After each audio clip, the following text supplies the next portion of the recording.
আমরা দেখছি কয়েকদিন আগে দেখলাম একটা বিখ্যাত একটা কলেজের কথা দেখলাম, যেখানকার মেয়েদেরকে যৌন কাজে বাধ্য করা হচ্ছে। ইজ্জত বিক্রি করে কি অর্জন করতে যাচ্ছ তোমরা? নিজের ইজ্জত বিক্রি করে কিসের সার্টিফিকেট অর্জন করতে যাচ্ছ তোমরা? সুবহানাল্লাহ। আর এখনকার জরিপ ভয়াবহ।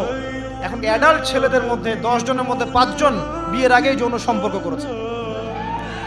দেধারসে আপনারা জানা করছেন, গার্লফ্রেন্ড বয়ফ্রেন্ড অ্যাফেয়ার্সে যাচ্ছেন, ঠিক আছে, পতিতালয়ে যাচ্ছেন। এখনকার স্কুলের ছেলেদেরকে ধরলে ব্যাগের মধ্যে কন্ডম পাওয়া যাচ্ছে। সুবহানাল্লাহ। এটাকে আমরা এগিয়ে যাওয়া বলছি।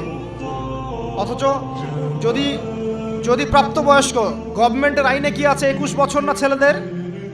21 বছর আর মেয়েদের কত?